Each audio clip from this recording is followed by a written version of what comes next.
Cooliris. And then he later in 2007 started Quick with a few people, became the head of product, which was acquired by Skype, and he later worked for Skype.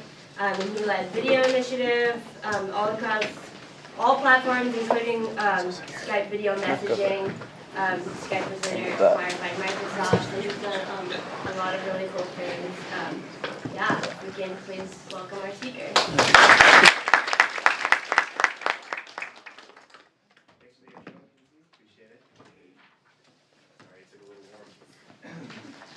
So, hey guys, everyone, thank you for coming out.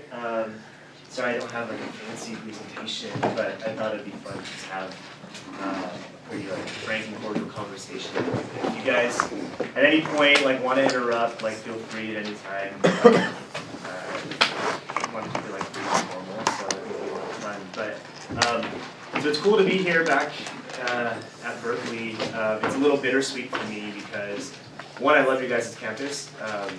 I had a lot of good friends that went here, and so late night meals at Mabu and Top Dog were always good times. But I went to school across the bay at Stanford, so it's bittersweet for that reason. Although I looked in the mirror when I was leaving home and realized I looked like a Berkeley poster boy wearing blue. But in any case, we'll see you guys at Big Game in a week or two, and it'll be interesting. So, as McKinsey mentioned, an entrepreneur by heart, and this was a really fun thing for me to do, to come speak with you guys, because I was a few years ago kind of in a very similar seat, and my career got started from an event like this as well at Stanford. It was an entrepreneur's thought leader seminar, as they called it. And so when I went to that class, hearing, it was basically co-founders, CEOs of different startups, and then talking about the passions that they had and how they took it from essentially nothing into either a multinational organization, into a huge nonprofit, into where they're affecting millions and millions of people. It just seemed, I put them on a pedestal. It seemed like they were at a different league than I was. And what I later realized is that we can all get there eventually, and it's all about putting yourself in the right place at the right time. So I don't believe in luck as much. I think it's more so how often can you put yourself in the right place at the right time, often enough to where you can actually achieve your goals, right? And so a huge step is for you guys to be in a class like this, where eventually you want to get somewhere and be an entrepreneur, hearing from other people's experiences. You have a leg up from many other people. So I'm going to give a little bit of background on just my story, and then at the end, signpost some things that people have asked me throughout my career that I thought, or that they thought was really, really helpful, and then I'm just going to open it up for questions and go from there. So in any case, as McKinsey mentioned, started my career in the consumer internet space, was at Mozilla for some time. This is back in 06 and 07. And so at Mozilla, as you guys know, the makers of Firefox, the web browser. And then went to a company called Cooliris, which was acquired by Yahoo. Cooliris was also doing some interesting stuff when it came to media on the web. And the web was a really interesting space at that point. And then you kept hearing these tidbits about mobile technology. And it's funny because now, today, we're all walking around with our iPhones and Androids and Windows phones and whatnot. But back then, the iPhone didn't even exist.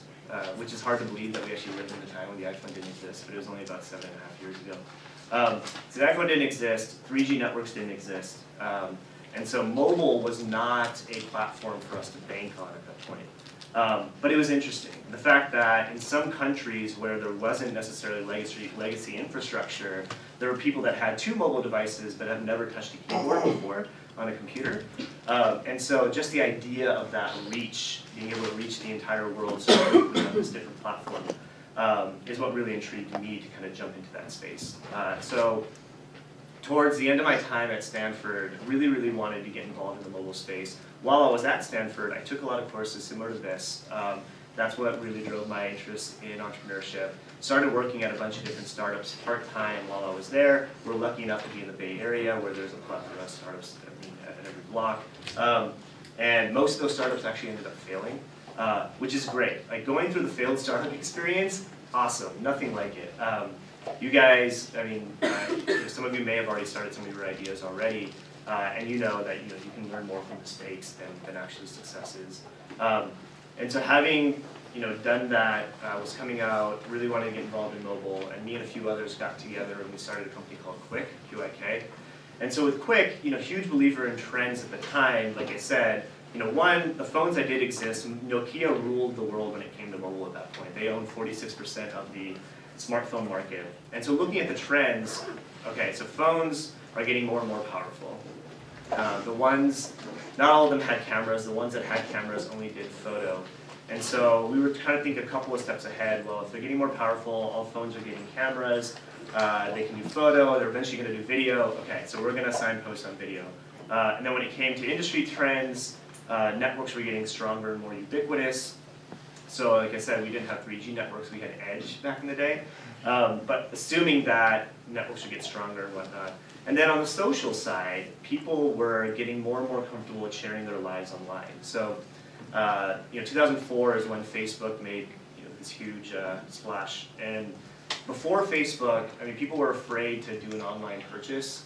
Nowadays, our addresses are online, our credit cards are online. But before Facebook, before identity existed, we used to have, there's this dichotomy between having an alternate persona online and having a different persona in your real life. Now that's become one and the same, right? We're the same person online as we are offline. And so building on that fact that mobile, video, and people are willing to share their lives online, that was where we decided that our sweet spot was with Quick. And so we did everything that had to do with video on mobile. We started out with, are you guys familiar with Periscope or Meerkat? So it's a live streaming product, right? I can record something on my phone, and then I can send it up to the cloud, and then it streams back to another computer. That's where we started. That was our sort of our MVP, where we wanted to see what we could do with video. It was neat, it was cool. It definitely wasn't an everyday use product, right? So we had some interesting users, like for example, Ashton Kutcher was using it, because when Ashton goes to dinner with Demi Moore and he can whip out his phone, then 10,000 of his Twitter followers want to see what they're eating for some reason, I don't know why. But it wouldn't be cool if my dad whipped out his phone at dinner and then was streaming it to the web and no one would care, right? So it wasn't necessarily an everyday use product. So then we started iterating from there. And again, important fact number one with being an entrepreneur is that you know that you don't know everything, right? So thinking that your idea, that off the bat, day one, you're going to knock it out of the park, I'll tell you right now, it's not going to happen. So as long as you're comfortable with that feeling going in and starting your next endeavor, it's not going to happen. But it's a learning process. So we knew, yeah, live streaming video is cool, but it's not the everyday use product that we need to do. So how do we iterate? So one of the issues with that was when you're streaming live, the other person is not necessarily always available. So how cool would it be if we could actually record that video as well, so when they are available, they can actually retrieve it. So it's essentially what we built after that was iCloud for video, and so it became a video storage repository. So more and more of our users shifted to, hey, instead of me live streaming, I actually now have a video camcorder in my pocket at all times, which happens to be my phone, and everything's stored in the cloud. At that time, phones didn't really have more than 32 megabytes on the device, so everything stayed in the cloud. It was neat, it was innovative, it was cool. The end goal of where we wanted to get to was how cool would it be if I could actually talk to my mom, and while I'm talking to her, she could see me and I could see her. Again, it's commonplace today. FaceTime exists, Skype exists, unheard of back in the day, and that was our North Star. That was where we wanted to get to. And so, how do we get there? So this was back in, like I said, 2007, 2008, and there's the product roadmap, and then there's the distribution roadmap. So the product roadmap is that we needed our team to really force them to actually build it. And on the distribution side, the mobile carriers owned the ecosystem. They owned the consumer. And so there was 4 of us in the beginning, and you play so many different roles. I was the guy at that time that was running business development. I was also the guy that was ordering pizza when it was 2 a.m. at night and we're working in the office. And so you have to play all those different roles. And so, much props to my parents because, coming out of Stanford with offers from places like Intuit and Google and some consulting firms, deciding to go work in a garage with like 3 other guys ordering pizza at 2 a.m. It was not the typical path whatsoever. But so being able to weather that storm essentially. So in terms of the distribution path, what made sense to do was partner with as many handset manufacturers and as many carriers as possible. So with Quick, we ended up closing deals with 6 out of the 7 handset manufacturers and 3 out of the 4 carriers here in the US, as well as 7 other carriers abroad. So it was the most mobile deals closed by any startup or any company at that time. And I think one of the things that, another thing that I wanted to signpost, that the reason why we were so successful in that regard, was it was an interesting transition from new age tech entering a very antiquated ecosystem versus the old way of doing business. And so when I would enter the room, there were a lot of people on the other side of the table who were probably twice my age that were very adamant about pounding their fists about this is how you have to do it, this is the terms that we're going to get. And I feel like the reason why we were most successful is that we were very, very genuine in our conversations. And it's all about considering what the other party really wants before you go into a meeting. And so there's a whole thing that I can talk about when it comes to negotiation strategy, and I'm sure there's some classes here as well you guys can take. But it's really, really important to realize that, again, as an entrepreneur, you don't know what to do, you don't know everything, and when you're going into these meetings, don't act like you know everything, right? If I went into these meetings saying that we're God's gift to man with our product, we're the coolest thing since sliced bread, we wouldn't have gotten where we got to. So another thing to think about. So in any case, moving on with the story. So we ended up building out video chat on mobile. We're the first video chat application on mobile in the United States. This is before FaceTime even existed. And we knew there's rumblings that Apple was looking to build a FaceTime quote unquote. They weren't necessarily looking to build it in-house initially.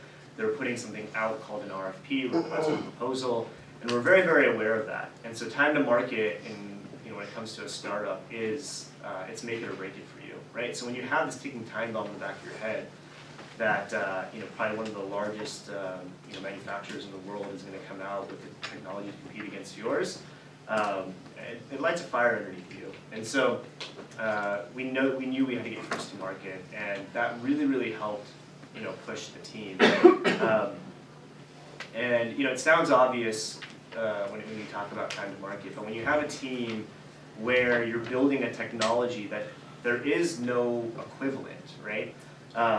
And so what people try to do is they try to look for the next closest equivalent. And the next closest equivalent at that time to video chat in the market was that in Europe and Asia, they tried to do video chat, not necessarily on the data network, but they were trying to do it on the voice network, which runs a lot slower than the data network. It ended up failing in Europe and Asia, and everyone was using that as their data point for why Quick was going to be a failure of a company, because they were like, oh yeah, we already tried this in Europe and Asia, and this is not working. Not only was that everyone's mindset outside of our company, but that was also the mindset of probably 75% of our employees. And so when you have this ticking time bomb, knowing that Apple FaceTime is eventually going to come out, you're building a competing product, half your team or 3/4 of your team doesn't necessarily believe in the new transition, you're in a really interesting spot. The other spot that we were also in is, oh, by the way, it's 2009 and the market's just crashed. And so you're also running out of money. So you're running out of money, your team doesn't necessarily believe in what you want to do, and Apple's eventually going to come out with what you want to do. And so really being in the thick of it, as an entrepreneur, you're really asking for it because you're getting hit from all different sides. And so I want to talk about how we overcame each one of those hurdles. So on the funding side, it was venture capital firms were really only funding at that point anything that was cash flow positive. And so figuring out and thinking creative ways of how to extend our runway of whatever money that we had left in the bank. And there were some interesting things that we did. There were also some things that were unfortunate. So for example, it did come with a series of layoffs, which was unfortunate. We needed to extend the runway.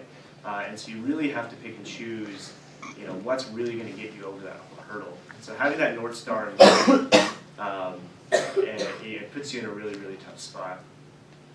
So they came with a series of layoffs. There was also a series of salary reductions as well. But we really, the only thing that, there's no stability in this equation. We don't know if we're actually going to make it over this hurdle. And the only thing that really carried us is that our passion and our vision to make it there. And so we ended up actually getting a bridge loan to carry us to the point where we thought that the venture market was going to lighten up again, and we did it. And so it's really hard. I'm just thinking back to those times, and it's really, really difficult to navigate that. So it's not all, when you hear these success stories of these large companies, it's not all rainbows and butterflies. It's not easy to get there. The other thing we needed to navigate was convincing our employees that this was the right thing to do. So instead of actually convincing them, what we did is that we built a tiger team that was focused on this one project.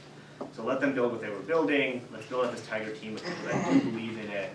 And then once we have the final product, let's go back and show them how much better it actually is. And that's what we decided to do. Because to convince someone to build something that they're not actually passionate about or they don't believe in themselves is a much harder battle to solve than showing them the end result. So once we did that, everyone came on board. And lastly, in terms of distribution, we ended up launching with Sprint and T-Mobile. So I don't know if you guys remember the first 4G phone that came out in the United States. It was called the Evo device. I don't know if you had it. It had a nice little kickstand on the back. And so that was when we knew we made it. So we got there, we got the preload on the Evo device. We went from 100,000 users to 5 million in that year. And then what we thought was going to happen happened. FaceTime came out. And so anybody that knew about our product was like, we're dead in the water. But it was actually ended up being the best thing that ever happened to us, because anybody that wasn't Apple wanted a FaceTime equivalent. And so what people forgot is that Apple is not the biggest fish to fry when it comes to mobile. They still, even today, only own about 30% of the market. So this whole other thing over here called Android.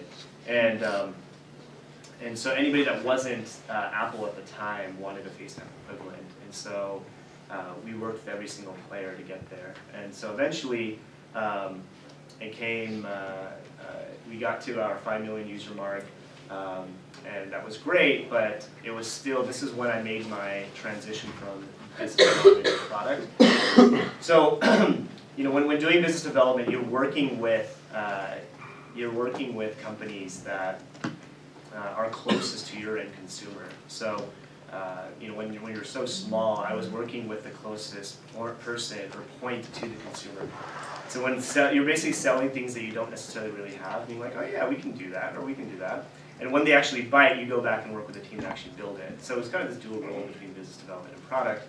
And so when making that transition over to product, yes, we had 5 million users, but as you all know, that's in today's world, that's still not enough. Especially a technology that required two-way connectivity, you needed mass penetration. And the people that made sense to talk to at the time, and this goes back to thinking about how you do distribution. There's anything from ad marketing distribution to partnership distribution to email marketing distribution. We decided that we wanted to go the partnership route, and so we talked to the winners in the video chat space that wasn't mobile on desktop, which was Skype.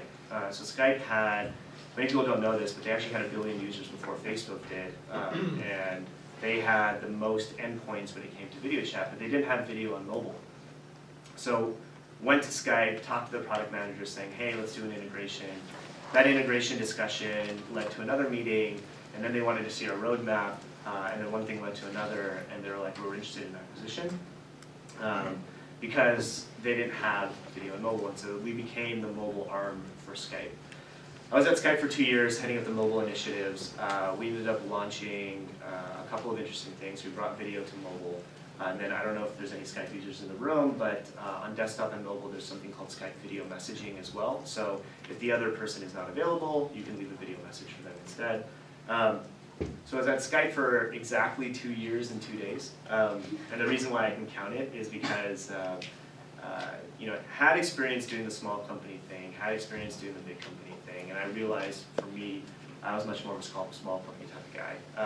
I'm glad I did the big company thing because it comes with a whole different set of experiences, right? So there's another added level of bureaucracy, there's another added level of politics, which is not necessarily always negative, but it's good to have gone through that experience to know it's a much more stable, established framework to learn, right? But when you're a true entrepreneur and you're very radical and you're risk-seeking, there's always a mismatch between the two when it comes to incentives. So I was at Skype for 2 years. 6 months into our acquisition, Skype was then acquired by Microsoft. So we grew quick to about 60 people. Skype was 700 people. Microsoft was 90,000 people. So definitely a roller coaster to say the least. And so if I was at an interesting point in my life. If I was 40 with kids, it would have been the best job ever. I worked from home 3 days a week. It was a lot of bougie travel. My teams were in Luxembourg and Russia and Estonia. And it was fun, it was interesting, but I just got bored very, very quickly. And so, what worked for me in the past was, again, diving into things that I was really, really interested in. So even though when I was at Skype, I started working with small companies again, because that's where I found that I thrived and I did the best. After I left Skype, now that's what I actually do full time is, so I invest and advise for other small companies. And so started my own sort of boutique venture firm. I hate to use the word venture because it has a lot of negative connotation to it. But the goal is not to become necessarily, you guys have probably all heard of, if you're looking to start your own company, the Kleiners of the world, Andreessen Horowitz, Greylock, which are great, great companies, and they play a role in the ecosystem. But for me personally, I know that I'm an operator. I know that I enjoy working hands-on with these companies. And so it's fun to see taking a small idea that you believe in to the next level. And so being able to do that on a day-to-day basis with a handful of companies is a lot of fun. So that's kind of my story. And a few questions that I always get before I open up the floor to you guys is, how do you get involved in, everyone calls it tech, but how do you get involved in tech? And two is how do I get my idea off the ground? So the first thing is, people always ask me the question, how do I get involved in tech? I'm not necessarily a techie, I don't code, so on and so forth. So startup is not tech, and people always make that equation, but that's not necessarily the case. Let's just think of the biggest ones, or some of the big names that are out there today. So if you think of Uber, if you think of Airbnb, the technology that lies behind Uber is not, I wouldn't say it's earth-shattering. It's a mobile application. It's using a lot of interesting data that's available on the device, but it's just a mobile application. The real secret sauce in what they do is matching up the logistics, right? Airbnb, it's just a website. The secret sauce of what they do is matching up the logistics. The founders of both of those companies, especially if you look at Airbnb's founders, they were not coders necessarily by trade, but they were actually able to get there. And so, so one is I don't want to deter the people that don't necessarily know how to code from the technology sector or the startup sector. But startup is basically any small idea, profit, non-profit, and just taking it to the next level, doing the best you can with it. Another question that I get when it comes to how to enter the space is, the other thing that I'll say, it's all about experience and it's all about putting yourself in the right place at the right time. And so as many people that you can talk to in what you want to eventually get into or in whatever you want to build, it's going to be the best experience you can ever get. You'll learn from their mistakes and know going into it that you're going to fail the first time around. And hurry up and get to that failure point. Hurry up and get to the point where, yes, I've tried this idea, it didn't work, but here's 10 other ideas that came out of it. Get there as quickly as possible. If you're already at that point where you know what you want to build and you know what you want to get to and you have the team to do it with, then the other thing that I would say is there's a term that we use in the industry, it's called MVP, minimal viable product. And so just think about for a second what is your minimum viable product? What is the way to show off your basic idea? And you don't necessarily have to go out and build it, but you can talk about it. You can build a website around it. You can build designs around it and show that to people. If someone came to me with a website, let's say we're building an app to, or a service to go walk your dog. By the way, there's 3 of them that exist. But if you're building a service to go walk your dog, if there was a website that someone showed me about, here are the 3 value props of why you should use my service, here's how much I'm thinking of charging for it, and as if the service existed, even though you haven't even built one thing and you haven't spent a dime on it, that's amazing learning. I mean, you basically de-risk your entire idea just by building a website that shows off your service as if you had it today, using different color schemes, having the different buttons positioned in different areas, and just get it in front of many people.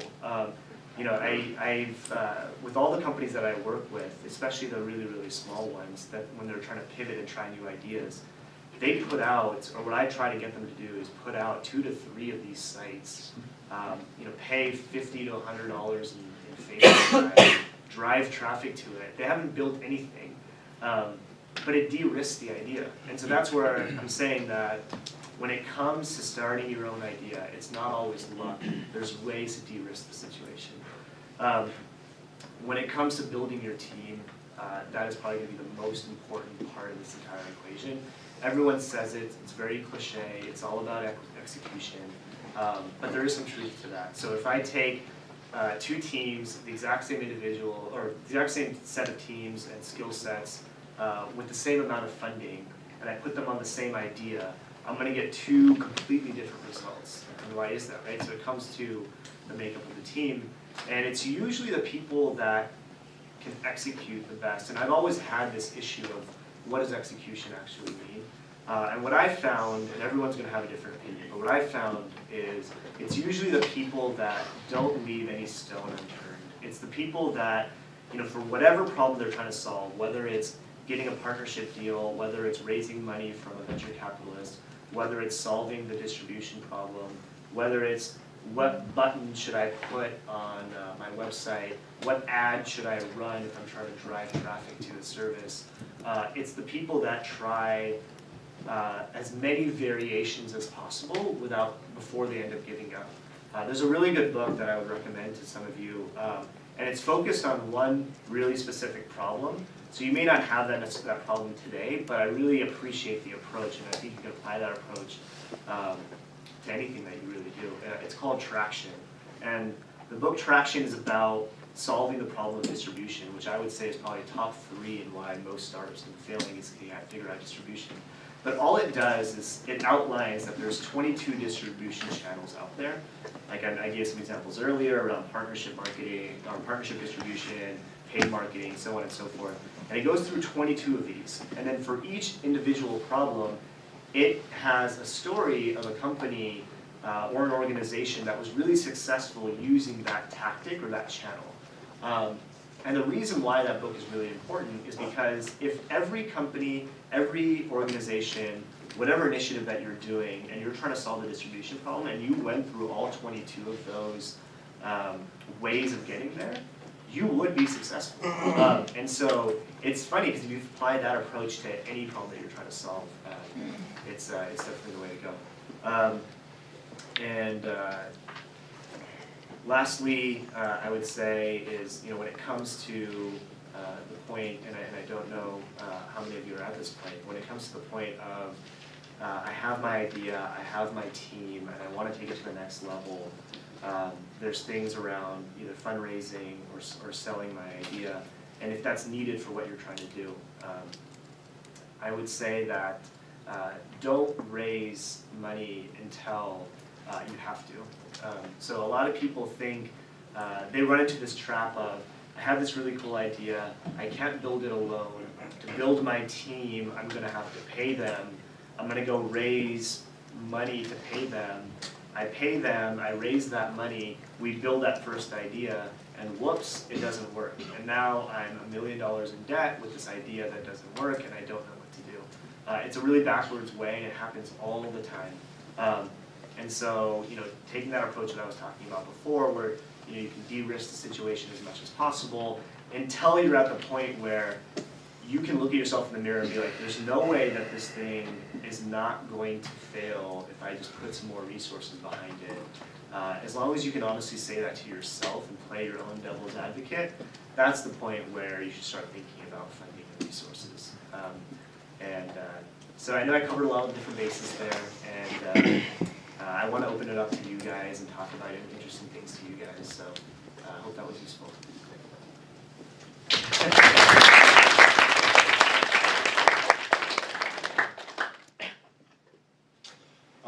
I know when I was like 7 years old in 2002, I looked at my home phone and I was just like, oh my god, this would be the coolest thing if I had a video chat where I could talk to my cousin. Right. And I just felt like that was an idea that's been out there for a while. My mom told me she tried it at like a country fair when she was 30 or whatever. Right. How did you start an idea that seemed to like really already exist? Yeah, it's a good question. It's funny, even before 2002, I'm trying to remember when Back to the Future came out, but they had video chat in Back to the Future as well. So they predicted it back in the day. And it's one of the few things that came through in Back to the Future. Unfortunately, we don't have hoverboards.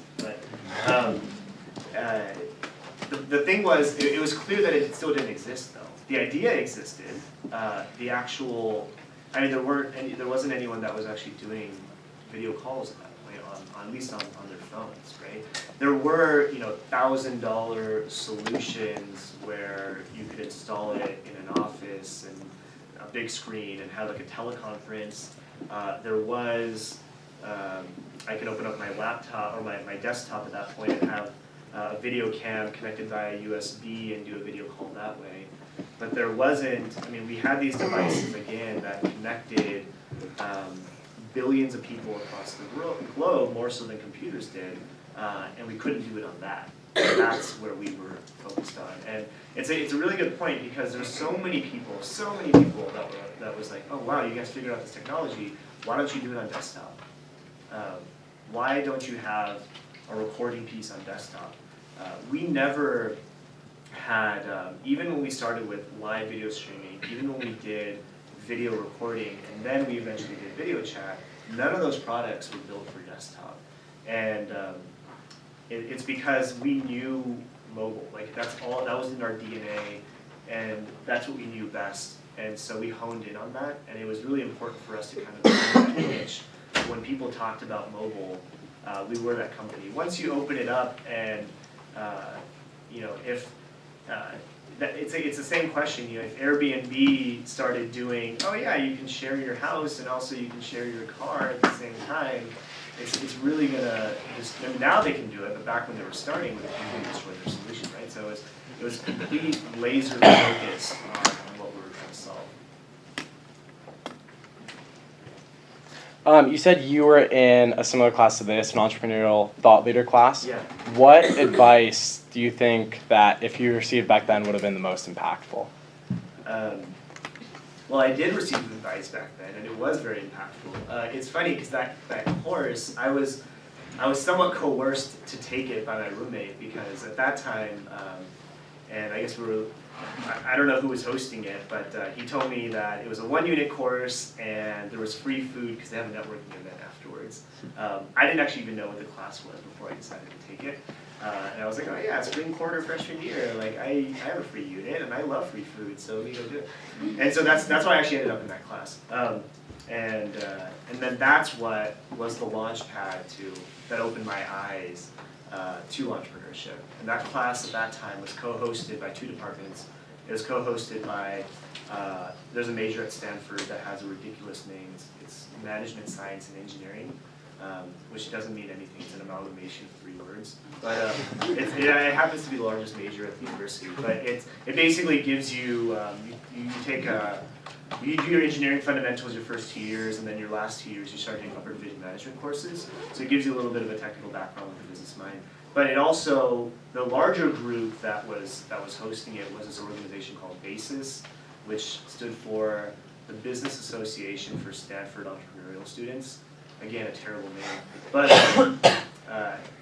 But I didn't know any of this going into that class, and after hearing the speaker, and I'll tell you what he said and why it affected me, but after hearing that speaker, I was like, I need to be all of this. I need to be involved in this major, I need to be involved in this group that hosts it, and thanks to McKinsey and King for doing this, but like, it was very useful for me, and so the first speaker that came to speak was a gentleman named Trip Hawkins. He's the founder of Electronic Arts, so EA Sports, it's in the game.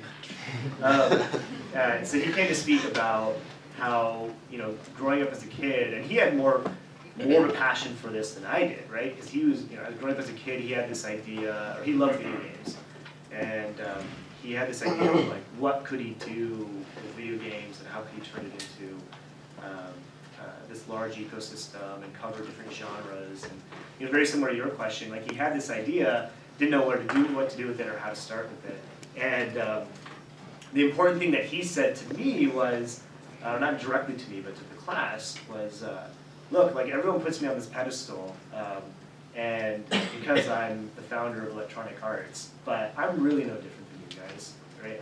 I was in that same seat. I get like drunk on the weekends. Like he's a normal human being. Like we always put people like Steve Jobs on a pedestal because of how successful they've become, but they're just like us, right?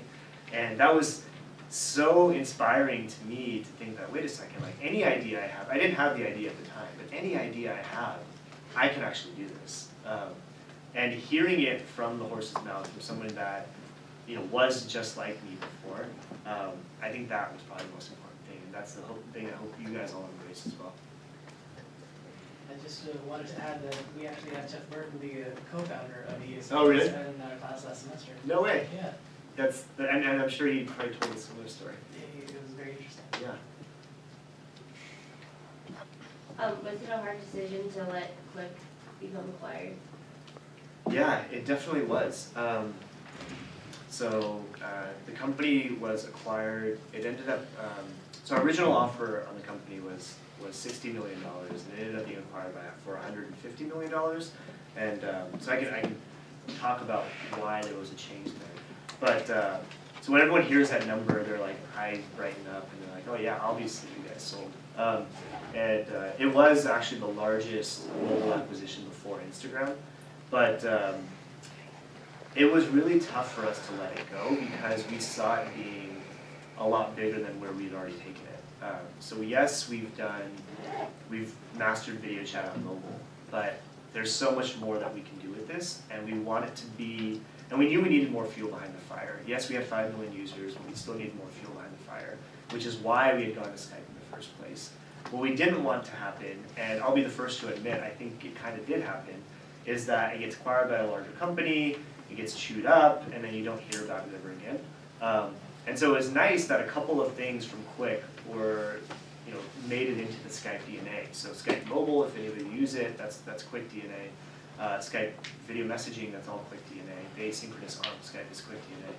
But where we saw it going was, we still had the technology for, what, like iCloud for video, as I was mentioning it before. So around, video sharing. So Vine didn't exist at this point. Instagram was not like that big at this point. And that's where we wanted to get into that personal sharing spot. The people that were using Quick at that time, it was all the conversations, if you think about it, who do you have video chat conversations with? It's your closest circle of people. It's either your best friends, your significant others, your parents, your grandparents. That's really it. Or the whole work side of it is one thing, but the core group is close to you. Those are also the people that you share most of your photos with. Those are also people you share most of your videos with. And that was where we wanted to take it to. We hoped we could get there with Skype. We got a lot out of it, but we didn't necessarily get there. And that's why it was a really difficult decision to let it go. What is the best mistake you've ever made? I guess in other words, the best learning or growing experience you've had? The best mistakes that I made were, and I was fortunate that this was earlier on in my career. but every single company I joined while I was at Stanford, part-time, I got it wrong. There was like, I took Entrepreneur Thought Leader Seminar spring quarter freshman year, and then after that I did an internship at a startup, and then part-time while sophomore year, and then sophomore year summer, and then part-time junior year, and so it was like maybe 5 to 6 companies, and I always went for the one that like had like a flashy name, they were giving out free t-shirts, and had cool swag, and all that stuff, and all of those ended up failing, and so it made me realize that I was doing it for the wrong reason. Right? I was doing it because other people were talking about it. I was doing it because they gave off a certain persona. What I wasn't doing it for was who am I actually working with. And so I can give you a couple of stories along the way, but it wasn't a bad decision because they failed. It was a bad decision because there were no mentors involved. I got taken advantage of. At one point, there was one of my internships. They had promised to pay me over the summer, and then I didn't get payment for it.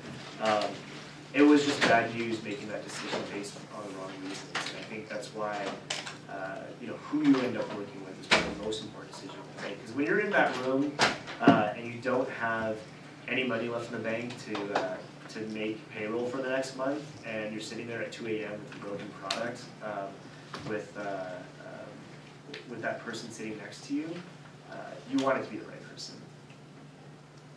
I agree. Yeah. All right, we have time for one more question. Cool. As a venture capitalist, what do you look for when you take on new projects? What do you see? Do you focus on the team, the product? Like, what is important to you? Yeah, and I know we're running out of time, so I'll keep it short. But 3 things. So first thing, what I don't look for, everyone asks me this, is what type of companies do you invest in? Right? Oh, do you only do global companies, or biotech, or this field, or that field? I think that's a wrong question. It's when you're dealing with companies, especially the size of companies that I'm talking about, so I'm talking 10 people and less, they're very, the problems that they run into are exactly the same. It's usually team, getting the right team on board, it's fundraising or distribution. It's usually a combination of those 3 things. So the companies that I work with, for example, one is a med tech company, one happens to be an enterprise company, and one's a consumer company. So that's one. Second is what I do look for. Yeah, team, absolutely. So I don't want it to be cliche, so I'll dive in a little bit on that. It's the people that don't come guns blazing, being like, again, this is God's gift to man, the best thing since sliced bread. It's the people that say, here's what we have, here's what we built, here's why we built it, here's what we don't know, and here's how we're trying to solve that. Because nobody doesn't know, or nobody knows the future, right? So only the people that are willing to admit it, those are the people that I definitely work with. I said there were 3 things, but that's probably the biggest one I can't remember. Sorry. All right, thank you again. Yeah. All right, a couple of housekeeping items before you guys go. If you did not take a look at the final beforehand, just a reminder that a part of the final will be emailed out later on tonight. There is no class next Wednesday, so the final's due the following week at 7 p.m. here. A hard copy, of course. And one of the questions on the final, which is the reason that we posted